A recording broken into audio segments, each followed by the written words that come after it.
শুধু দর্শক, আমরা দেখতে পাচ্ছি জাতীয় প্রেস ক্লাবের সামনে শ্রমিক নিরাপত্তা ফোরাম SNF আয়োজিত, এবং এদের সাথে আরও অন্য সংগঠন আছে। তারা আমরা দেখতে পাচ্ছি Bangladesh legal aid and services trust blast, তারাও এখানে ব্যানার নিয়ে দাঁড়িয়েছেন এবং তারা প্রত্যেকেই শ্রমিক সংগঠন এবং শ্রমিক সংগঠন নিয়ে তারা কথা বলবেন। আমরা দেখতে পাচ্ছি জাতীয় প্রেস ক্লাবের সামনে বিশেষ করে কেন্দ্রীয় নেতৃবৃন্দ যারা আছেন তারা এখানে অপেক্ষা করছেন, তারা মানববন্ধন করছেন।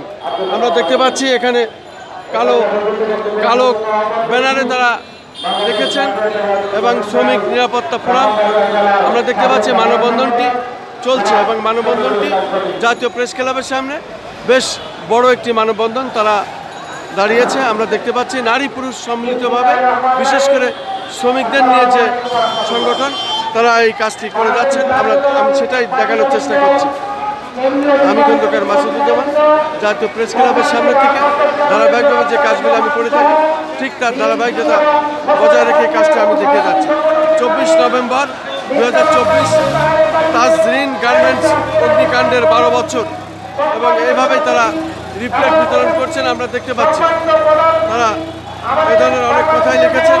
সকল শ্রমিকের জন্য চাই নিরাপত্তা, মর্যাদা ও সুরক্ষা।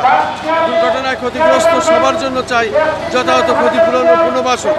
আমরা দেখতে পাচ্ছি এখানে সম্মিলিতভাবে আওয়াজ তুলছেন তারা, যেহেতু অনেকগুলো সংগঠন একই সাথে তারা এখানে মানববন্ধন করছে।